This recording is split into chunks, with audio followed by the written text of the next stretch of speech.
Good morning विद्यार्थी मित्रांनो, आज आपण आजपासून म्हणजे या व्हिडिओ पासून आपण तुम्हाला इयत्ता 6वी साठीच्या सीव्ही रामन परीक्षेच्या इयत्ता 6वी सीव्ही रामन बालवैज्ञानिक परीक्षा ह्याच्या प्रश्नपत्रिका सोडवून घेणार आहोत। प्रश्नपत्रिका यातील पहिले 25 प्रश्न जे परिसर अभ्यास आणि विज्ञानावर असतात, कशावर असतात, विज्ञान या घटकावर असतात, हे आपण सोडून घेणार आहोत। म्हणजे आपण त्याच्यावर चर्चा करणार आहोत, स्पष्टीकरण घेणार आहोत, ज्याचा तुम्हाला परीक्षेला जाताना फायदा होईल। आणि याचा फायदा आणखी कशाला होईल ते पण सांगतो। हे तुमचं पुढचं 10वी 11वी आणि 12वी साठीचं फाउंडेशन आहे। काय आहे हे? तुमचं फाउंडेशनच आहे। हा तुमचा फाउंडेशन कोर्स समजून तुम्ही करा, याचा तुम्हाला नक्कीच फायदा होईल। सीबीएसईच्या मुलांसोबत सेमीच्या मुलांसोबत असोत, इंग्रजी माध्यमाच्या असोत, कोणत्याही मुलांसोबत तुम्हाला सगळ्यांना स्पर्धा करता येईल। त्या विद्यार्थ्यांना याचा फायदा होईल सीबीएसईच्या त्यांच्या, जरी मराठीतून असेल तरी समजून घ्या। विज्ञान हे मराठीतून काय इंग्लिश मधून काय त्याच्या बेसिक कन्सेप्ट बदलत नाहीत। ठीक आहे, चला आपण विषयाला सुरुवात करू। याच्यामध्ये आपण 25 प्रश्न पाहणार आहोत। पहिला प्रश्न घेऊ। या परीक्षेमध्ये निगेटिव्ह मार्किंग नसतं, 50 प्रश्न असतात आणि प्रत्येक प्रश्नाला 2 गुण असतात, वेळ असते 1 तास। ठीक आहे, याचा स्वतंत्र फॉर्म भरता येतो, तुम्ही भरलेला असेल असा मी गृहीत धरतो। पहिला प्रश्न आहे टिंबटिंब हा दिवस जगभर ओझोन संरक्षण दिन म्हणून धरला जातो। Celebrated as a ozone protection day which was the, आपण मुद्दाम याच्यामध्ये इंग्लिश शब्दांचा वापर वाढवणार आहोत। Which was the ozone protection day. ठीक आहे, ओझोन प्रोटेक्शन डे म्हणजे काय हो? ओझोन प्रोटेक्शन दिवस म्हणजे काय? इथे 4 पर्याय आहेत, तुम्ही विचार करा, तोपर्यंत आपण स्पष्टीकरण बघू। आपण हे बघितलं, पृथ्वीचे जे आपली पृथ्वी आहे हिच्या भोवती जे वातावरण आहे, ह्या वातावरणाचे जे थर आहेत, ह्या थरांमध्ये वरतून जी सूर्याची किरणे येतात, कोणती येतात? अतिनील किरणे। कोणती येतात? अतिनील किरणे, म्हणजेच अल्ट्रा व्हायोलेट रेज जे येतात, अल्ट्रा व्हायोलेट रेज ही किरणे जी येतात ना, अतिनील किरणे, यांना पृथ्वीपर्यंत येण्यासाठी थांबवतो तो कोणता थर आहे? तो ओझोनचा थर आहे। कोणता थर आहे? ओझोनचा थर। हा ओझोनचा थर, ओझोन म्हणजेच O3, कोणता आहे? O3, ओझोन म्हणजे। याच्यातून हा थर जर नसलास तर हे अतिनील किरणे सरळ पृथ्वीवर येतील आणि या थराची चाळणी नसेल तर पृथ्वीवरची जी झाडं आहेत ही सगळी जळून जातील, ही नष्ट होतील। जे प्राणी आहेत, वेगवेगळे माणसं, प्राणी सगळे हे सुद्धा जळून जातील। पृथ्वीवरती कुठलाही जिवंत घटक राहणार नाही, इतका महत्वाचा हा थर आहे, ओझोन थर। तुम्हाला या कन्सेप्ट अजून समजून घ्यायच्या असेल तर आपण 5वीच्या प्रश्नपत्रिका घेतलेल्या आहेत 6, त्याही बघा, 5वीच्या बघा आणि मग 6वीच्या बघा, तुमचे हे घटक खूप पूर्ण होतील, म्हणजे परिपूर्ण तुम्हाला त्याचं ज्ञान मिळेल। ठीक आहे, बघा, ओझोन यासाठी आवश्यक आहे की त्यामुळे आपल्या पृथ्वीच्या वातावरणाचं काय होतं? संरक्षण होतं। मग आता आपण आपलं उत्तर बघू। ठीक आहे, बघा बरोबर, ओझोनचं संरक्षण 16 सप्टेंबर कोणता दिवस आहे? 16 सप्टेंबर। ठीक आहे, मी इथं तारीख लिहितो मुद्दाम 16 सप्टेंबर, आणि त्याच्या आधी आठवणीसाठी सांगतो 5 सप्टेंबर हा शिक्षक दिन असतो। कोणता दिवस असतो? शिक्षक दिन म्हणजे काय हो? Teachers day.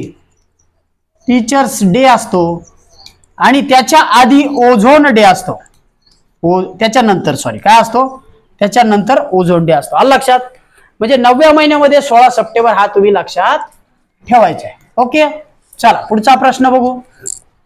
टिंबटिंब हा वायू आग विझवण्यासाठी वापरण्यात येणाऱ्या अग्निशामन नळकांड्यामध्ये भरलेला असतो। अग्निशामक नळकांडे म्हणजे काय हो? बघा, इथं दिलेला शब्द आहे fire extinguisher, dash dash is filled in fire extinguisher to control the fire.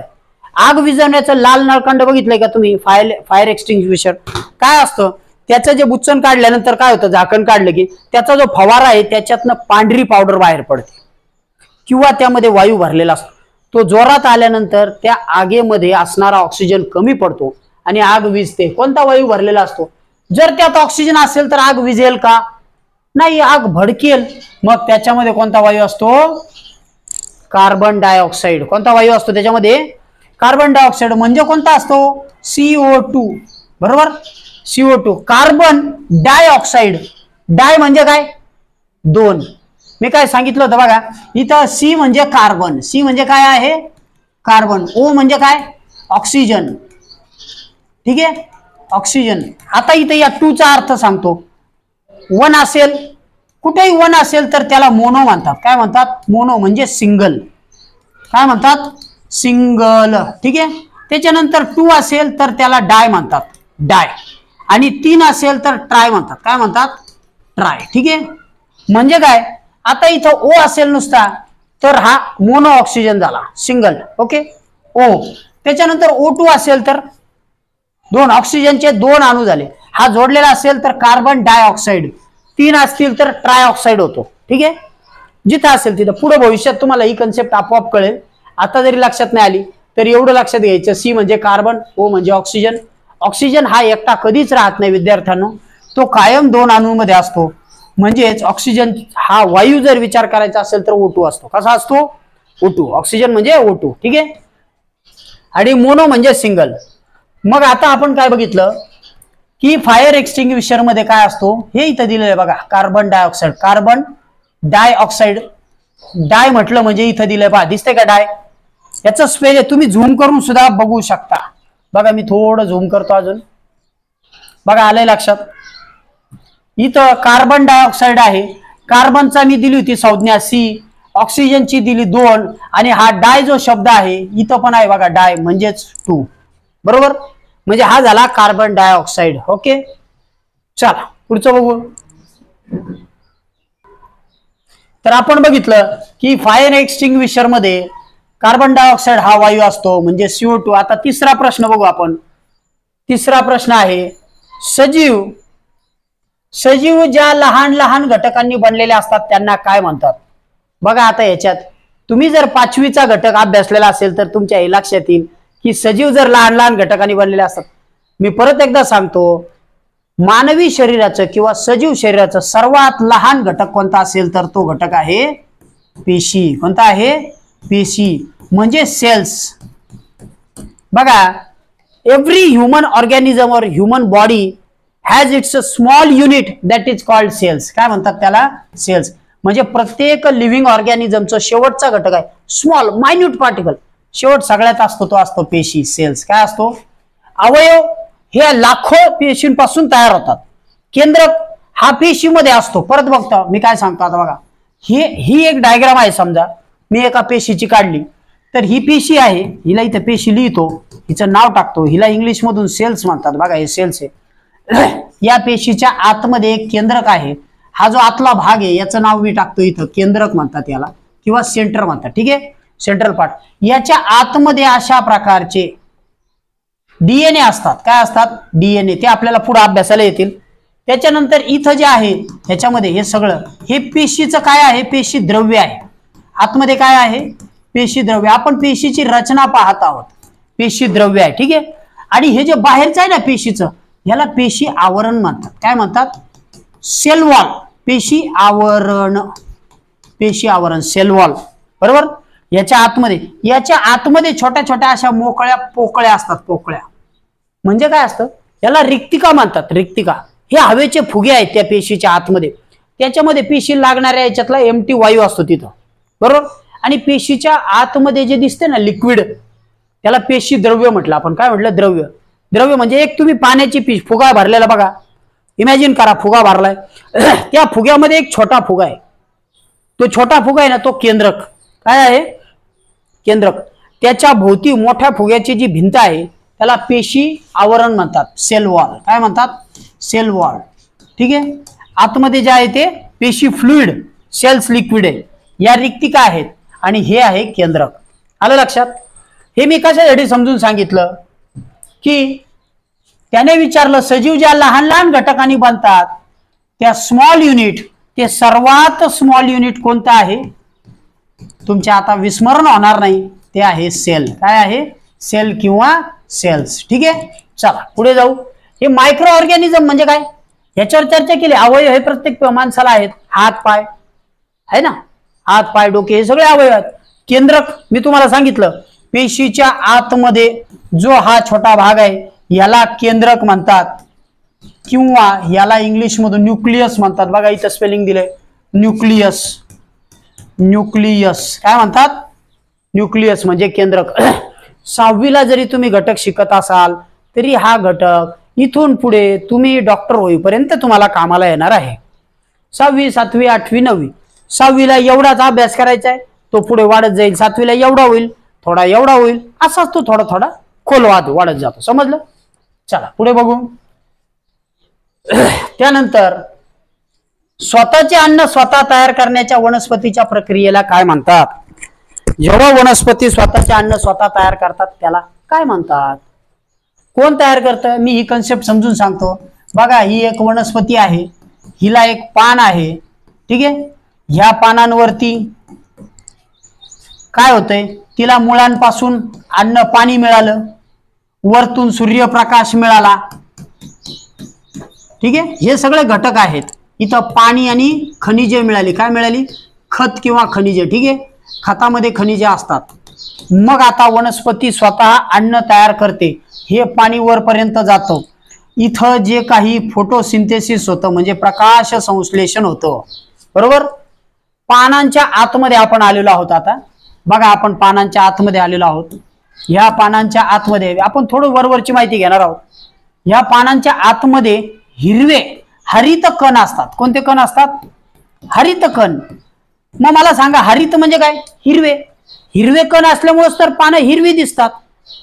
या हरित कणांच्या मदतीने, सूर्यप्रकाशाच्या मदतीने, पाणी आणि खनिजाच्या मदतीने वनस्पती अन्न तयार करतात. ते अन्न इथं फळाच्या रूपाने ते साठवतात आणि ते आपल्याला देतात. पुन्हा इथं फळ आलं, हे वनस्पतीने तयार केलेलं अन्न असतं, ते फळाच्या रूपाने साठवलेलं असतं, ते आपल्याला दिलं जातं. मग ह्या प्रक्रियेला प्रकाश संश्लेषण म्हणतात. काय म्हणतात याला? फोटोसिंथेसिस म्हणतात. आलं लक्षात? कशी प्रक्रिया होते? खालून पाणी घेतलं, खनिज घेतले, क्षार घेतले, वरती नेले, पानांमध्ये सूर्यप्रकाश पडला तर ते होतं. सूर्यप्रकाश नसेल तर ते होत नाही, प्रकाश संश्लेषण होत नाही. मग आता यामध्ये काय होतं? वनस्पती काय करतात? हवेतला कार्बन डायऑक्साईड शोषून घेतात. तो आत घेतात, कार्बन डायऑक्साईड आत घेतात, CO2 आत घेतात आणि आपल्याला लागणारा बाहेर सोडतात O2. काय घेतात? आपल्याला लागणारा ऑक्सिजन बाहेर सोडतात. म्हणून वनस्पती आपल्या प्राणदायिनी आहेत. कोण आहेत? जीव देणारा, आपल्याला जीवनाला उपयुक्त असणारा ऑक्सिजन देणाऱ्या वनस्पती. आणि ती प्रक्रिया विद्यार्थ्यांनो फोटोसिंथेसिस आहे. कोणती आहे? फोटोसिंथेसिस, ठीक आहे. बघा, आता आपण ही प्रक्रिया बघितली, प्रकाश संश्लेषण म्हणजे फोटोसिंथेसिस. प्रजनन म्हणजे काय? प्रजनन म्हणजे काय? म्हणजेच मांजर आहे, त्या मांजराला जे पिल्लं होतात, त्या मांजराला मांजरच होतात. त्याच्यानंतर जे कुत्रा गाय आहे, गायीला वासरू होतं. ह्या गोष्टीला प्रजनन म्हणतात, रिप्रोडक्शन, ठीक आहे. त्याच्यानंतर गव्हाचं एक बी टाकलंय जमिनीत, त्याचं तयार झालं पीक. पिकामध्ये ओंब्या आल्या, ओंब्यामधून जे रिप्रोडक्शन झालं, जे फलन झालं, त्याच्यातनं जे बीज तयार झाले, ते सुद्धा रिप्रोडक्शन आहे. आंबा आपण टाकला, आंब्याची बी लावली, त्या बी मधून कोंब बाहेर आला, त्याच्यातून रोपटा आलं, त्याच्यातनं पुन्हा हजारो आंबे तयार होतात, ते रिप्रोडक्शन आहे, पुनरुत्पादन, ठीक आहे. त्याच्यानंतर चेतन क्षमता म्हणजे काय? स्टिम्युलस. आपण गरम वस्तूला हात लागला, चटका बसतो, आपण मागे घेतो, ही आपल्या मेंदूला चेतना जाते, ती जाण्याच्या आत आपण मागे घेतो, त्या क्रियेला प्रतिक्षिप्त क्रिया म्हणतात. पण उजेड पडला की आपल्याला चांगलं वाटतं, अंधार झाला तर आपले डोळे बारीक होतात. ह्या सगळ्या चेतना आहेत. जिभेने आपल्याला चव कळते, हाताने गरम उष्ण गार कळतं, ह्या चेतना आहेत. उत्सर्जन म्हणजे काय? उन्हाळ्यामध्ये आपल्याला घाम येतो, बरोबर आहे, ठीक आहे. त्याच्यानंतर ते उत्सर्जनाची क्रिया आहे. त्यानंतर पोटात न पचलेले घटक आहेत, ते शौचवाट बाहेर जातात, ती उत्सर्जनाची क्रिया आहे, ठीक आहे. मग हे एक्सक्रिशन. 4 क्रिया आपण बघितल्या. पुढचा घटक बघू. या प्रश्नाचं उत्तर होतं प्रकाश संश्लेषण. वनस्पती स्वतःचे अन्न तयार करण्याच्या प्रक्रियेला फोटोसिंथेसिस म्हणतात. ओके, चला पुढे बघू. आता बेडूक, सॅलेमँडर, टोड हे प्राणी कोणत्या गटात वर्गीकृत केलेले आहेत? बघा बरं, आता इथं 4 गट दिसत आहेत, तर यातले 3च गट महत्वाचे आहेत. तो जो चौथा आहे तो वेगळा आहे, ते फक्त उदाहरण दिलेलं आहे. बघा, भूचर म्हणजे जे जमिनीवर चालतात ते कोणते आहेत? जमिनीवर वावरणारे. आपण आधी बघितले, हत्ती, उंट, घोडा, माणूस सगळे जमिनीवर चालतात, बरोबर. त्याच्यानंतर जलचर मासा, ठीक आहे, पाण्यातले मासे असतील तुमचे, त्याच्यानंतर पाण्यातला अजून जे काही सूक्ष्म वनस्पती आहेत त्या सगळ्या पाण्यात राहणाऱ्या, मगर वगैरे सगळ्या. त्यानंतर उभयचर. मग आता उभयचर मध्ये दोन येतात बघा, मगर पाण्यात सुद्धा राहते, कासव पाण्यात राहतं, वरती राहतं, सुसर आहे, सुसर. त्यानंतर साप सुद्धा पाण्यात राहतो. हे उभयचर झाले. याला म्हणतात ऍम्फिबियस. काय म्हणतात? ऍम्फिबियस. दोन्हीकडे राहू शकतो. It can live in aquatic environment as well as regular environment. म्हणजे पाण्यात सुद्धा राहतो. हे बघा, ॲक्वॅटिक म्हणजे जलचर, जो पाण्यात राहतो त्याला ॲक्वॅटिक म्हणतात. आणि टेरेस्ट्रियल म्हणजे जो जमिनीवर राहतो, भूभागावर, त्याला टेरेस्ट्रियल म्हणतात. मग आता फ्रॉग कसा आहे? फ्रॉग, फ्रॉग कसा आहे? तो कशावर राहतो? तो पाण्यातही राहू शकतो आणि जमिनीवर राहू शकतो. सॅलमँडर काय आहे? सरडा आहे. मग टोड काय आहे? काय आहे टोड? टोड सुद्धा पाण्यात सुद्धा राहू शकतो. म्हणजे हे सगळे उभयचर आहेत. कसे आहेत? उभयचर आहेत. ओके, ठीक आहे. चला पुढे बघू. आणि खेचर एक सांगायचं राहिलं. खेचराबद्दल तुम्ही स्वतः माहिती घ्या. गाढव आणि घोडा यांच्यापासून तयार झालेला जो प्राणी आहे तो खेचर आहे. कसा? त्याच्यामध्ये गाढवासारखी ओझं वाहून नेण्याची क्षमता आहे आणि घोड्यासारखी त्याच्यामध्ये वेगाने चालण्याची ताकद आहे. याचा उपयोग कुठे होतो मी तुम्हाला सांगतो. हिमालय पर्वत जो आहे ना आपला, हिमालय, या हिमालयामध्ये तुम्ही जर वैष्णोदेवीला वगैरे गेलात, डोंगराळ भागात, मला काय सांगायचंय बघा, डोंगराळ भागात डोंगरावर चढण्यासाठी खेचराचा उपयोग करतात. खेचर हे बसका घोडाचा असतो, थोडासा जाडसर दिसतो, त्याच्या पाठीवरती ओझं लादलं जातं. भारतीय सैनिक सुद्धा त्याच्या पाठीवर त्यांच्या बंदुका वगैरे लादून वरती घेऊन जातात. तो खेचर झाला. ठीक आहे. हा काही याच्यातला ग्रुप नाही, हा एक वेगळं उदाहरण आहे. चारी पर्याय आपण बघितले. पुढचं बघू. खालीलपैकी कोणती पोषण पद्धती वनस्पतीमध्ये आढळत नाही? पोषण पद्धती बघा आता म्हणजे काय? Which of the following mode of nutrition is not followed by plants. पोषण पद्धती म्हणजे काय? स्वतःला विकसित करण्याची पद्धती. कोणती पद्धती आहे? मग आता झाडं काय करतात? स्वतःच पाणी घेतात, स्वतःच काय करतात? पाण्यापासून अन्न वगैरे तयार करतात. ठीक आहे. मग मग मला सांगा, झाडं हे स्वयंपोषी आहेत. आपण स्वतः अन्न तयार करतो का? माणूस नाही. आपण परपोषी आहोत. कीटक भक्षी आहेत का? झाडं कीटक खातात का? आता मी एक विधान करणार आहे, तुम्हाला वाटेल झाडे कीटक खात नाहीत, पण एक वनस्पती अशी आहे जी कीटक खाते. तिचं नाव आहे घटपर्णी वनस्पती. कोणती वनस्पती? घटपर्णी. तुम्ही व्हिडिओ संपल्यानंतर गुगलला सर्च करा, तुम्हाला ती वनस्पती दिसेल. आपल्याच मेघालयच्या भागामध्ये अशा प्रकारचं झाड असतं. त्या वनस्पतीला अशा प्रकारचा एक घट असतो. घट म्हणजे बल्ब, समजता ना तुम्ही? बल्ब, हा बल्बचा उलटा भाग धरा आणि या बल्बवरती इथे एक पान असतं. काय असतं? इथं पान असतं बघा, हे पान आहे. आता ह्या पानावरती किंवा ह्या इथल्या आतल्या भागामध्ये असं चमकदार पदार्थ असल्यासारखी लव असते. कीटकाला काय वाटतं? इथं काहीतरी चमकदार आहे. कीटक इथं येऊन बसतो. इथं बसला की तो ह्या केसांवरनं घसरतो आणि सरळ आत जातो. तो आत गेला की हे पान बंद होतं. ती वनस्पती काय करते? त्या कीटकाला आत घेते आणि त्या घटाच्या आत गेल्यावर त्याला पचवून टाकते. म्हणजे ती कीटक भक्षी आहे. वनस्पती कीटक भक्षी आहेत हे आहे. पण त्याने काय विचारलं आपल्याला? मांसाहारी आहेत का? नाही, वनस्पती मांसाहारी नाहीत. म्हणजे नॉट फॉलोड म्हटले. वनस्पतींमध्ये न आढळणारी पद्धत कोणती? मांसाहारी. मग मांसाहारी कोण आहे? तो जंगलातले प्राणी, वाईल्ड अॅनिमल्स आर कार्निव्हरस. ते सगळं काय करतात? वाघ मांसाहारी आहे, सिंह मांसाहारी आहे, लांडगा मांसाहारी, कोल्हा मांसाहारी, बरोबर की? तुमचं ते हे काय म्हणतात त्याला, तरस मांसाहारी आहे. ठीक आहे ना? मग अशा प्रकारचे प्राणी मांसाहारी आहेत. पण वनस्पती मात्र स्वयंपोषी आहेत, कीटकभक्षी आहेत, पण मांसाहारी नाहीत. ओके, चला पुढचं बघू. आपत्ती व्यवस्थापन. आपत्ती व्यवस्थापन खालीलपैकी कोणत्या क्रमांकावर संपर्क साधावा? आता हा घटक कशासाठी दिलाय तुम्हाला हा प्रश्न? हा एक उपयोजनात्मक प्रश्न आहे. म्हणजे काय? तुम्हाला ह्या गोष्टीचं ज्ञान आहे की नाही त्यांना ते बघायचंय. की एखादी इमर्जन्सी आली, अपघात झाला, काही झाला, तर तुम्ही कोणत्या याला फोन कराल? बघा बरं, कोणत्या याला कराल? तुम्हाला सांगता येतोय का? 108 नंबरच्या गाडीला फोन करायचा, मोबाईल वरती 108 ला फोन करायचा. काय होतं, ऍम्ब्युलन्स येते. ऍम्ब्युलन्स येते, ठीक आहे. मग त्या ऍम्ब्युलन्स मधून काय होते तुम्हाला, किंवा त्याला रुग्णवाहिका म्हणतात. म्हणजे इथं तुम्ही 108 नंबरला फोन करायचा. काय होतं बघा, which one of the following number should be dialled to contact disaster management cell. मोठा पूर आला नदीला, तेव्हा 108 ला कॉल करा. अशा प्रकारे हा प्रश्न होता. पुढचं बघू. अचानक उद्भवणाऱ्या संकटामुळे हानी होते. कोणती हानी होते अचानक उद्भवलं तर? जीवित हानी होते, हो. आर्थिक हानी होते, हो. मग सामाजिक हानी होऊ शकते का? ओके, हो. म्हणजे वरील सर्व प्रकारच्या हानी होतात. आता तुम्ही मला 3 मुद्दे समजून घ्या. आधी जीवित हानी म्हणजे काय? समजा आपण एक आधी पण धडा बघितला होता की आपल्याकडे तो माळीन गावचं, बरोबर ना, दुर्घटना झाली होती बघा, मंचर जवळ, पुण्याजवळच्या तिथं डोंगर माळीन गावचा घसरला होता. मग त्याच्यात काय झालं, डोंगरावरची माती सगळी ढासळली आणि लोक गाडले गेले, याच्यात जीवित हानी झाली. त्याच्यानंतर गाव नष्ट झालं, ती सामाजिक हानी झाली, आणि घरं दारं शेती सगळी नष्ट झाली, आर्थिक हानी झाली. तिन्ही हानी झाल्या म्हणजेच वरील सर्व. समजलं?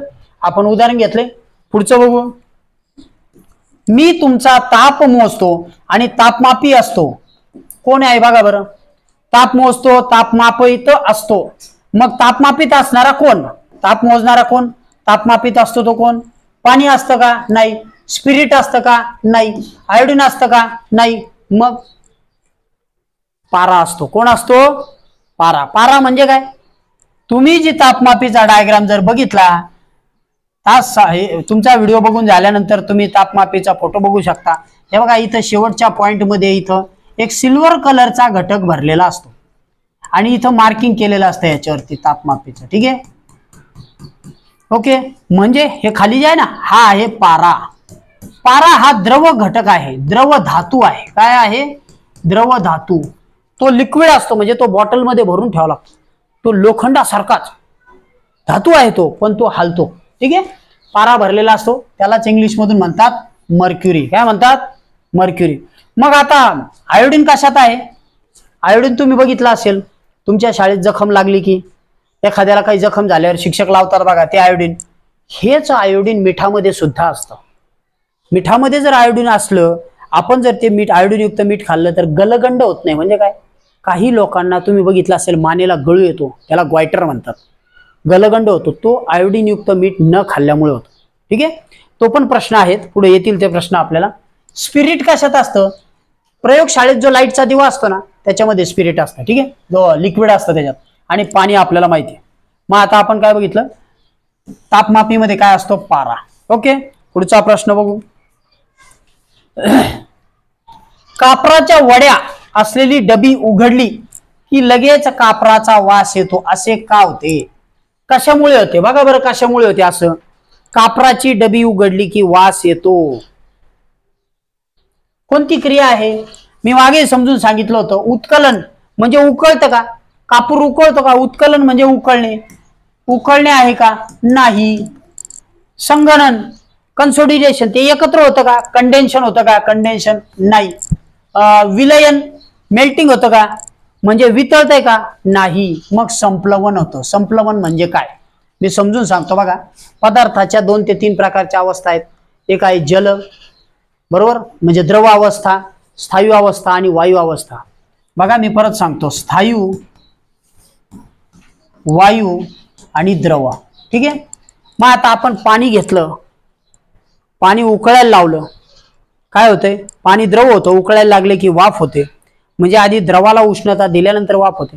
पण कापूर हा पदार्थ असा आहे, तो असतो स्थायू, स्थायू असतो आणि तो डायरेक्ट त्याचा वायू होतो. काय होतो? वायू. म्हणजे तो हवेत जातो.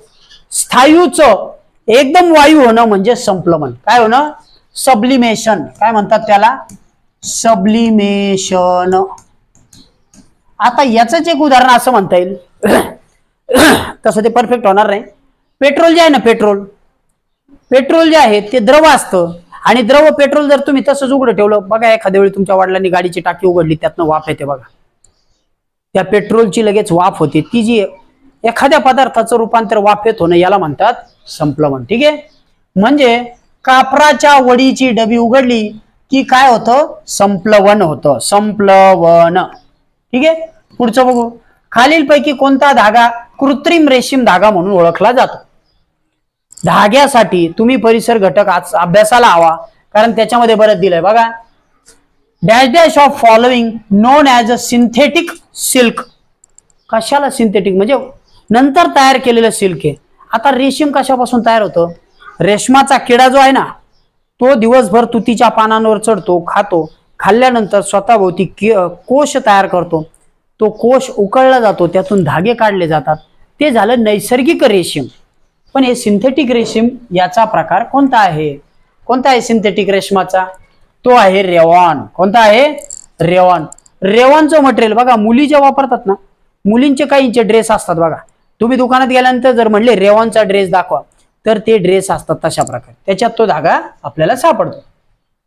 उदाहरण म्हणून आपण घेतलंय. ठीक आहे, पुढचं बघू आता. रबराला कठीणपणा आणण्यासाठी त्यामध्ये काय मिसळतात? Dash dash is mixed in rubber to give him hardness. बरोबर. मग आता रबराला हार्डनेस जर असेल, रबर स्वस्त आहे का महाग आहे? स्वस्त आहे. पण टायर जर कडक करायचं असेल तर टायर स्वस्त आहे का महाग आहे? टायर महाग आहे. मग त्याच्यामध्ये काय टाकतात ज्याच्यामुळे रबर हार्ड होत असेल? तर त्याच्यामध्ये सल्फर टाकतात. काय टाकतात? सल्फर.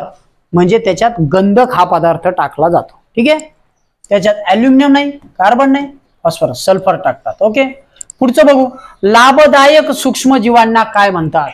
आता ह्याच्यातला एक घटक महत्वाचा आहे. ही कन्सेप्ट खूप छान आहे, समजून घ्या. लाभदायक सूक्ष्मजीव म्हणजे काय? आपल्या घरामध्ये आपण दूध ठेवतो, बरोबर आहे? दूध असतं. ते दूध एखाद वेळी नासलं तर ते आपण फेकून देतो. त्याच्यात हानिकारक तत्व तयार होतात. पण आई काय करते बघा, चांगलं दूध घेते, थोडंसं गार करते, गरम करून कोमट झालं की त्याच्यात विरजण टाकते. बरोबर. म्हणजे त्याचं दही होतं. बरोबर की नाही? त्यात टाकते, त्याच्यानंतर ती ढवळते. ढवळलं की ते व्यवस्थित सेट व्हायला ठेवलं की त्यात दही होतं. म्हणजे आईने त्या चमच्याभर विरजणातून काही सूक्ष्मजीव जे चांगले आहेत ते ह्या मोठ्या दुधात टाकले. या नवीन सूक्ष्मजीवांमुळे त्या दुधामध्ये सूक्ष्मजीवांची संख्या वाढली आणि त्या दुधाचं दह्यात रूपांतर झालं. ठीक आहे, हा झाला फायदेशीर सूक्ष्मजीव. दुसरा, जर आपण चांगलं दूध आणलं, त्याच्यात लिंबू पिळलं, थोडं उकळलं, त्यात लिंबू पिळलं किंवा व्हिनेगर टाकलं तर ते दूध लगेच फाटतं. लिंबू पिळल्यानंतर उकळत असताना तुम्ही गॅस बंद करायचा आहे, त्याच्यात लिंबू टाकलं, पिळलं आणि ते थंड व्हायला ठेवलं, ते दूध फाटलं. ते एका चाळणीतून गाळून जर घेतलं तुम्ही फाडक्यातून, तर त्याचं पनीर तयार होतं. काय तयार होतं? पनीर. म्हणजे पनीर तयार करायची सोपी पद्धत आहे. दूध आणायचं, उकळून घ्यायचं, उकळलं की थंड व्हायला लागलं की त्याच्यात तुम्ही लिंबू पिळायचा. एक लिंबू पिळलं 1 लिटर दुधामध्ये की तुमचं ते फाटायला लागतं. फाटलं की ते खाली काढून घ्यायचं, गॅस बंद करून टाकायचं. खाली काढल्यानंतर सुती कापडात ठेवलं, त्याला बांधलं, पाणी त्यातलं गेलं, ते गठ्ठा बांधला की त्याच्यावर वजन ठेवायचं, ते पनीर होतं. मी 2 उदाहरणं सांगितले कशासाठी ते बघा. कारण हे युजफुल मायक्रो ऑर्गॅनिझम्स, त्यांनाच प्रोबायोटिक म्हणतात. काय म्हणतात? अजैविक नाही, अँटीबॉडीज बायोटिक नाही, प्रोबायोटिक म्हणजे पोषक घटक असणारे. आणि प्रत्येकाने ज्याला चांगली हेल्दी बॉडी करायची त्याने दुधाचे पदार्थ, दही आवश्यक खावं. दह्यामुळं आपल्याला बऱ्याचशा चांगल्या घटक मिळतात. आपल्या पोटामध्ये जर हानिकारक जीवाणू असतील त्यांना संपवण्याचं काम सुद्धा चांगले जीवाणू करतात. समजले? प्रोबायोटिक म्हणजे काय?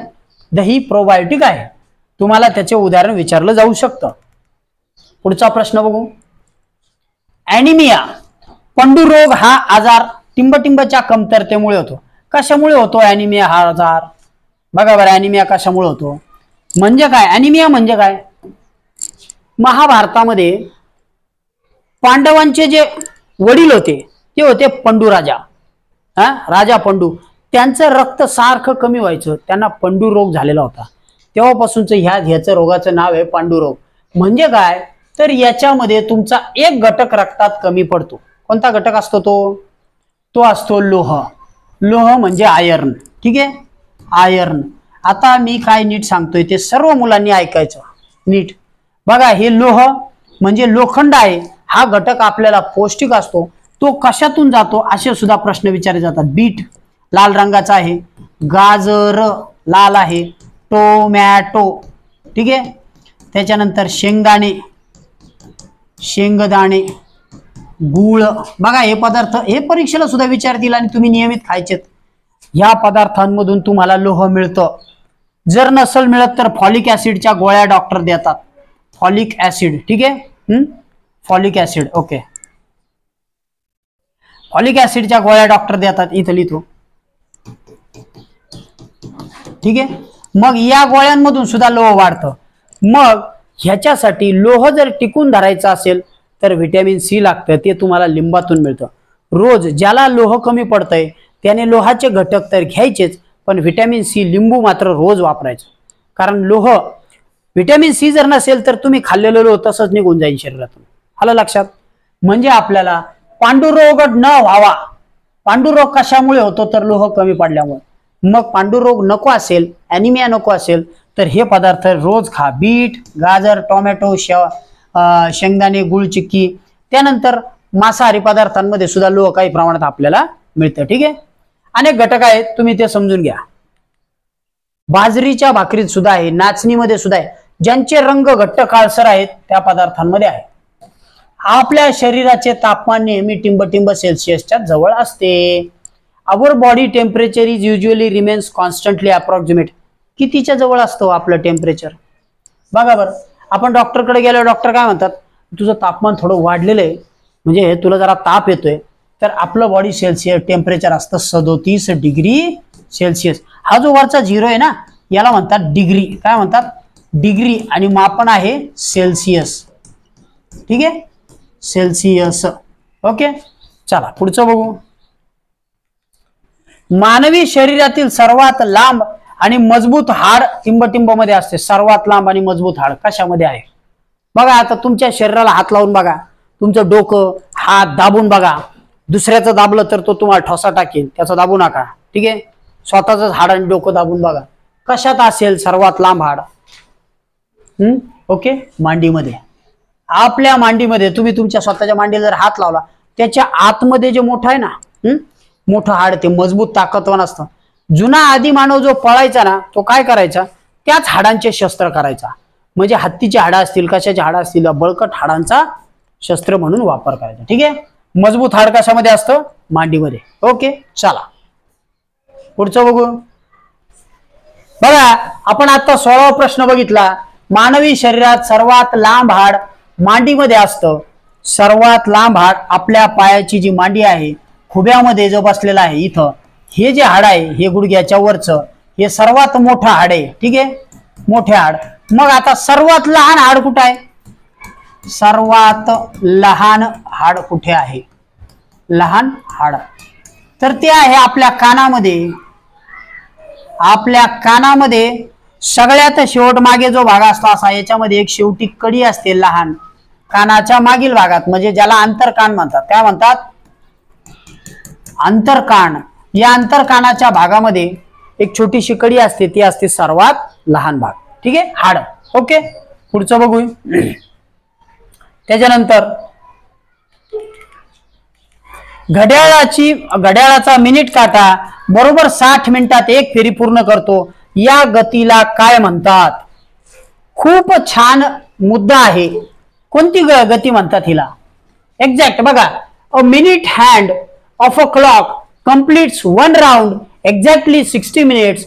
Such motion is called dash dash. Circular motion, periodical motion, random motion or linear motion. बघा, वर्तुळाकार गती म्हणजे असा वर्तुळात फिरत असतो ती गती का? नियतकालिक गती एका ठराविक याने जातो ती आहे का? की यादृच्छिक कसाही पळतो वाकडा तिकडा? रॅन्डम म्हणजे कसा? एकदा माणूस सुटला, लहान मुलं सुटलं आणि ते जर असं वाकडं तिकडं पळालं की त्याला म्हणतात यादृच्छिक. कसं?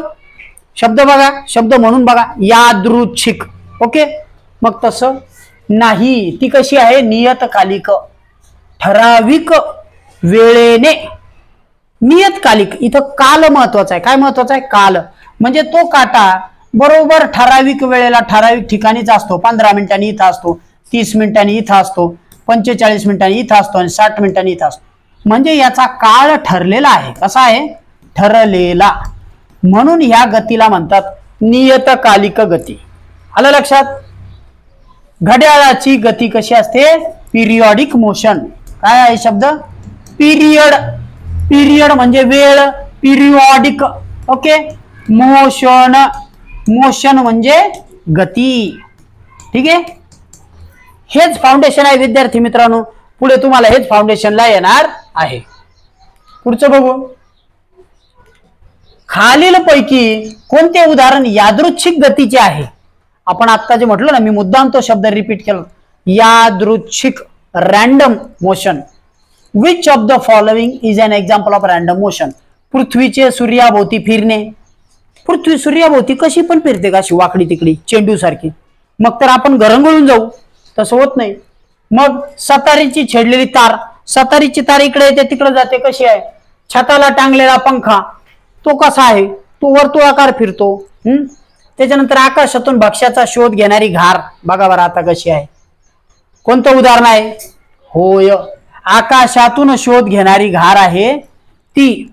The kite looking for its pre. म्हणजे जी घार असते ना, कारण ते जे खालचा जो ससा आहे, समजा आपण असं जमिनीवर ससा आहे, तो ससा सरळ पळत नाही, तो असा वाकडा तिकडा पळतो आणि ती घार त्याच्या मागे सुद्धा वाकडी तिकडी पळते. मग ही जी गती आहे ना, हिला म्हणतात रॅन्डम मोशन. कोणती मोशन आहे? रॅन्डम. ओके. ठीक आहे. यादृच्छिक गती. ओके. चला पुढचं बघू. गुरुत्वाकर्षणाचा शोध खालीलपैकी कोणी लावला? कोणी लावलाय गुरुत्वाकर्षणाचा शोध? आधीच्या प्रश्नोत्तरिका तुम्ही बघितल्या असतील तर मी याचं उत्तर दिलेलं आहे. डॉक्टर सी.व्ही. रामन यांनी? नाही. अल्बर्ट आइन्स्टाईन यांनी? नाही. त्यांनी तर ऊर्जेचं सूत्र मांडलं, energy is constant and energy is replicated into one form to another form. Energy neither be created nor be destroyed. ऊर्जा तयार होऊ शकत नाही, नष्ट होऊ शकत नाही, ती कॉन्स्टंट आहे. मग एपीजे अब्दुल कलाम यांनी पण नाही. मग ग्रॅव्हिटेशनचा शोध सर आयझॅक न्यूटन यांनी लावलेला आहे. Sir Isaac Newton. ठीक आहे. 19 नंबरचा 2 नंबरचं उत्तर आहे. आता बघा, ग्रॅव्हिटेशनच्या बाबतीत मी एक छान उदाहरण तुम्हाला सांगतो, म्हणजे त्यांचीच घडलेली घटना सांगतो. न्यूटन यांची प्रसिद्ध उदाहरण आहे. ते एका सफरचंदाच्या झाडाखाली झोपलेले होते. उदाहरण दिलं जातं आणि झोपलेले होते. ते सफरचंद त्यावेळी त्यांच्या अंगावर पडलं तर त्यांना आधी असा विचार आला की बरं झालं छोटंसं होतं, जर मोठं एवढं मोठं सफरचंद असतं तर काय झालं असतं? माझं डोकं फुटून गेलं असतं, मोठं नारळ पडलं असतं, डोकं फुटलं असतं. पण मग नंतर विचार आला, एवढं मोठं आहे खालीच का आलं? हे वर का नाही गेलं? छोटं आहे तर, छोटं आहे तर वर का जात नाही? आता तुम्ही बॉल फेकता, तो वरती जातो, तो खाली येतो ना परत. मग त्याला खाली कोण आणतं? वरचा बॉल वरच का निघून जात नाही? वर उडालेले विमान आहे ते खाली आपोआप येतं का? त्याला ताकद लावून खाली आणावं लागतं. पण तसं जर इंजिन बंद केलं तर ते धाडाम खाली येतं. ठीक आहे. मग याला खेचणारी कोणती तरी ताकद आहे. आता आपण त्या ताकदीचा विचार करू.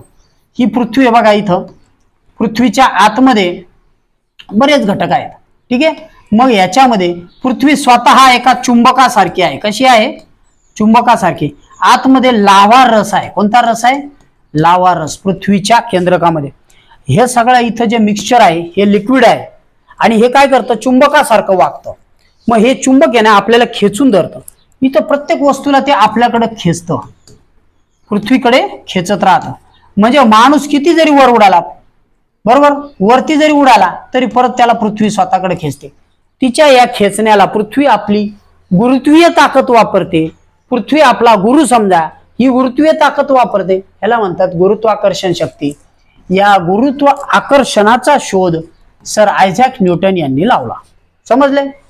पुढे जाऊ आपण. त्याच्यानंतर पुढचा मुद्दा आहे 20वा. खालीलपैकी एक स्थितिक विद्युत बलाचे उदाहरण आहे. कोणतं आहे स्थितिक विद्युत बलाचं उदाहरण? Which of the following is one of the example of electrostatic force? स्थितिक विद्युत बल म्हणजे काय? आधी तो मुद्दा समजून घ्या. बघा बरं काय आहे 20 नंबरचं. तर मी आधी तुम्हाला उत्तर सांगतो. बघा, प्लास्टिकचा कंगवा तुम्ही केसांवर घासला. ठीक आहे. प्लास्टिकचा कंगवा केसांवर घासला आणि नंतर कागदाचे कपटे, तुम्हाला सरांनी प्रयोग दाखवला असेल. काय करायचे? कागदाचे बारीक बारीक तुकडे ठेवायचे तुमच्या टेबलवर. प्लास्टिकचा कंगवा घ्यायचा किंवा प्लास्टिकची पट्टी असेल तुमच्या दप्तरामध्ये, कंपासमध्ये, ती काढायची. ती केसांवर घासायची आणि ज्यावेळी घासाल त्यावेळी त्याच्यात उष्णता निर्माण होते. जेव्हा ती गरम वाटली की लगेच तो काय करायचा, त्या कागदाजवळ घेऊन जायचा. ते काय होईल, तो कागद त्याला चिटकतो. म्हणजे हे कशात झालं, घासल्यानंतर त्या कपटाजवळ नेला की कागद कंगव्याकडे आकर्षित होतो. बघा, after rubbing a plastic comb on hair to attract the paper piece, याला म्हणतात स्थितिक विद्युत बल. म्हणजे तुम्ही घर्षणाने त्या स्थितीमध्ये बल तयार केलं आणि त्याने ते कागद ओढून धरला. आलं लक्षात. आता गतिज म्हणजे काय, आपण एकदा पळायला लागतो, जोरात पळतो. बघा बस सुद्धा वेगाने चालते आणि ड्रायव्हरनी बसला ब्रेक लावला की आपण काय होतो, मागे पुढे हलतो. कारण त्या बस सोबत आपल्याला पण पुढे जाण्याची गती आलेली असते. अचानक थांबल्यामुळे आपली गती रोखली जाते. चाकांमध्ये जी येते ना निर्माण, तुम्ही घरंगळ्याने गाडी बघितली का, उतारावरनं गाडी घरंगळायला लागते, तिच्यामध्ये गतीची ऊर्जा तयार होते गती आल्यामुळे, मोशनमुळे. आणि हे उदाहरण होतं कंगव्याचं स्थितीचं ऊर्जेचं. समजलं, थांबलेलं याचं. ठीक आहे, पुढे बघू. बघा याच्यात त्यांनी दिलं होतं लोखंडी खिळा चुंबकाकडे नेला तो चिटकतो, ते नाही. झाडावरील फळ जमिनीवर पडतं, ते पण नाही, यापैकी नाही. आता पुढचा आपल्याला बघायचं 21 नंबरचा प्रश्न. टिंबटिंब हा ऊर्जेचा प्रमुख स्रोत आहे. खूप सोपा प्रश्न आहे, खूप सोपा आहे. टिंबटिंब हा पृथ्वीवर म्हणा किंवा जगामध्ये असणारा ऊर्जेचा सर्वात मोठा स्रोत आहे. कोणता आहे सांगा. यस, सूर्य हा ऊर्जेचा मोठा स्रोत आहे. चंद्र तर स्वयंपोषी, त्याला परप्रकाशित आहे. जीवाश्म म्हणजे काय, फॉसिल म्हणजे काय सांगा. फॉसिलची कन्सेप्ट अशी आहे, पूर्वी पृथ्वीवर सगळीकडे घनदाट जंगल होतं, त्या जंगलामध्ये झाडं होते, त्याच्यामध्ये मोठमोठे डायनासोर होते. पण पृथ्वीवरती भूकंप आला आणि किंवा काही नैसर्गिक आपत्ती आल्या, त्यानंतर ते जंगल सगळं जमिनीत गाडलं गेलं, ते दफन झालं. त्या आतमध्ये झाडांचं काय झालं, त्याच्यामध्ये ती झाडं कुजली आणि त्याच्यापासून तेल तयार झालं. जे तेल तयार झालं ते क्रूड ऑइल होतं, जे आपण पेट्रोलच्या रूपात बाहेर काढतो. सौदी अरेबिया वगैरे, म्हणजे सौदी अरेबियामध्ये वाळवंट वगैरे का झालं, जे आखाती देश आहेत त्याच्यामध्ये, कारण तिथलं जंगल जमिनीत गाडलं गेलं आणि वरती सगळं वाळवंट झालं, पण ते खाली तेल तयार झालं. त्यानंतर महाराष्ट्रामध्ये चंद्रपूर, नागपूर, गडचिरोली या भागामध्ये मोठमोठ्या कोळशाच्या खाणी आहेत. तिथलं जंगल सुद्धा गाडलं गेलं आणि जमिनीत गेल्यानंतर त्याचा दगडी कोळसा झाला. त्याला म्हणतात जीवाश्म. काय म्हणतात, जीवाश्म. मग त्याच्यात तुम्हाला जीवाश्मामध्ये हत्ती जो जमिनीत गाडला गेला त्याची हाडं सापडतात, डायनासोरची हाडं सापडतात, ते फॉसिल आहे. आणि अणुऊर्जा तुम्हाला हे माहिती आहे, पिलव कनाद नावांच्या ऋषीची गोष्ट मी आधी सांगितली आधीच्या प्रश्नोत्तरीत. बघा, कनादांनी शोध लावला, जगातली प्रत्येक वस्तू जी आहे तिचा सर्वात लहान कण असतो पिलव. काय म्हणतात त्याला, पिलव. ओके, सर्वात लहान वस्तू. मग ही पिलव असेल तर पिलवलाच त्यांनी अणू म्हटलं. पुढे आपण त्यालाच इंग्लिश मधून ऍटम म्हणतात. हा जो ऍटम आहे बघा, आता एवढा छोटा कण असेल, मी थोडा मोठा काढतो, याचे जर तुकडे केले, भंजन केलं, तर याच्यामध्ये पण ऊर्जा आहे. त्याच्यामध्ये इलेक्ट्रॉन आहे, प्रोटॉन आहे, न्यूट्रॉन आहे. पुन्हा त्याला फोडला की त्याच्यातनं ऊर्जा बाहेर पडते. त्या ऊर्जेला म्हणतात अणुऊर्जा, ॲटॉमिक एनर्जी. आणि ह्याची जी भट्टी, अणुभट्टी, ही मुंबईजवळ तुर्भे इथं पहिली उभारलेली भाभा अणुभट्टी. बरोबर. मग अशा प्रकारचे प्रश्न आपल्याला पुढे येतीलच. ठीक आहे, 22वा बघू. ध्वनीची तीव्रता टिंब मध्ये मोजतात. ध्वनीची तीव्रता कशात मोजतात, तुमच्या घराजवळ डीजे लागला असेल बघा, डीजे. बरोबर. मग डीजेचा आवाज मोठा असतो की नाही, ठाक ठाक ठाक ठाक करायला लागतो, आपल्या हृदयाला धडधड होते, डोक्याला जडपणा वाटतो. हे सगळे त्रास त्या वायू प्रदूषणामुळे होतात. बरोबर, ध्वनी प्रदूषणामुळे, सॉरी. मग ध्वनीची तीव्रता ही डेसिबल मध्ये मोजली जाते. तो आवाज जर 90 डेसिबलच्या पुढे गेला तर मानवी शरीराला हानिकारक असतो. कसा असतो, मानवी शरीराला हानिकारक असतो. आणि त्याचं मोजायचं परिमाण काय आहे, डेसिबल. ठीक आहे, चला पुढचं बघू. खालीलपैकी कोणत्या ग्रहाला एकही उपग्रह नाही. बघा, आता ही एक इंटरेस्टिंग बाब आहे. असा कोणता ग्रह आहे ज्याला एकही उपग्रह नाही, आहे का? हो आहे, शुक्र. व्हेनसला एकही उपग्रह नाही. आणि सर्वात जास्त उपग्रह कोणत्या ग्रहाला आहेत, तुम्ही मला याचं उत्तर व्हिडिओच्या खाली कमेंटमध्ये कळवायचं आहे. ओके, प्रत्येक विद्यार्थ्यांनी गुगलवर सर्च करायचं आणि मला सांगायचं कोणत्याच ग्रहाला उपग्रह नसलेला आहे, शुक्र. Okay, Venus.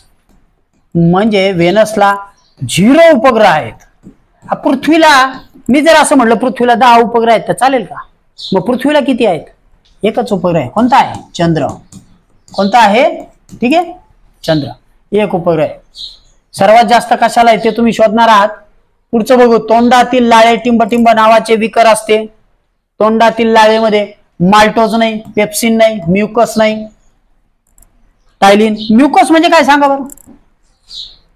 म्युकस म्हणजे कफ, सर्दी झाल्यावर बाहेर येतो की नाही? तुम्ही शिकता की नाही? मराठीत काय म्हणतात माहिती आहे तुम्हाला? ओके, ठीक आहे, चला। म्युकस म्हणजे सर्दी झाल्यानंतर बाहेर येते, सनासन। ओके, पुढचं बघू, ठीक आहे, चला। 25वा प्रश्न बघत आहोत आपण। सूर्याच्या पृष्ठभागाचे तापमान सुमारे टिंबटिंब इतके असते। आता बघा, हॉट सरफेस आहे।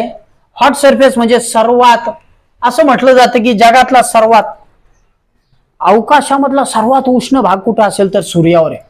सूर्यावरती नुसता अणुऊर्जा, अणुस्फोट होत आहेत, त्याच्यातनं ऊर्जा बाहेर पडते। मग किती टेम्परेचर असेल सांगा, किती जास्त असेल?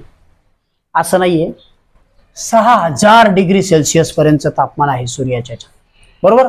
सर्वात जास्त तापमान म्हणजे तिथं माणूस जर टाकला, सूर्यावर माणूस फेकला की अर्ध्या मिनिटात जळून कोळसा।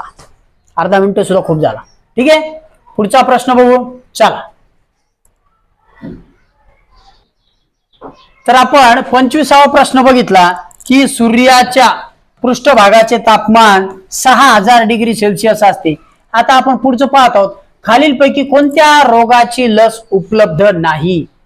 क्षयरोगाची उपलब्ध आहे, त्याच्यानंतर पोलिओची उपलब्ध आहे, मग सर्दी आणि कोविड। बघा बरं काय आहे सर्दी आणि कोविड? बघा, आजपर्यंत आता आपल्याला कोविडची सुद्धा लस उपलब्ध झालेली आहे, पण सर्दी जो प्रकार आहे ना, सर्दीचे जवळजवळ 500 ते 600 प्रकारच्या सर्दी होतात माणसाला। म्हणून ओव्हरऑल सर्दीवरती अजून काम करेल अशी लस उपलब्ध नाही, जी सगळ्याच्यावर चालते। मग आपण ज्या गोळ्या खातो ते कशाच्या असतात माहिती का? साधारणपणे एक गोळी खाल्ली की त्या 10 ते 20 प्रकारच्या सर्दी कंट्रोल करतात, बरोबर? म्हणजे त्यातनं कॉमनली होणाऱ्या 15-20 प्रकारची सर्दी जाते एका गोळीत। मग दरवेळी आपल्याला तीच गोळी सर्दीची लागू पडत नाही, मग डॉक्टर आपल्याला दुसरी गोळी देतात, किंवा या सगळ्यांवर चालणारी एक कॉमन गोळी म्हणून अँटीबायोटिक दिलं जातं। त्याच्यामुळे माणसाला थोडा विकनेस येतो, ठीक आहे। पुढचं बघू, 5G मध्ये जी म्हणजे काय? What is meant by G in 5G? बघा बरं आता काय 5G म्हणजे काय? 5G म्हणजे काय मला सांगा। तुम्ही 4G बघितला असेल, आधी 2Gचं नेटवर्क होतं, नंतर 3Gचं नेटवर्क आलं, त्याच्यानंतर 4Gचं आला, आता तुम्ही 5Gच्या नेटवर्क मध्ये आहात। तुम्ही जो व्हिडिओ बघत असाल तो किमान 4G किंवा 5G मध्ये बघत असाल मोबाईल वरती, मग ते 5G म्हणजे काय? गेस्ट आहे का? नाही। ग्रेट आहे का? नाही। मग जीनियस आणि जनरेशन मध्ये काय असेल तर तो जीनियस पण नाही, ती आहे जनरेशन। काय आहे? जनरेशन। पिढीचं म्हणजे काय? 2G दुसऱ्या पिढीतील संदेशवहन, संप्रेषण, दुसऱ्या पिढीतील किरणे, दुसऱ्या पिढीतील रेंज। 3G तिसऱ्या पिढीतील रेंज, त्याच्यानंतर 4G चौथ्या पिढीतील जनरेशन, ठीक आहे।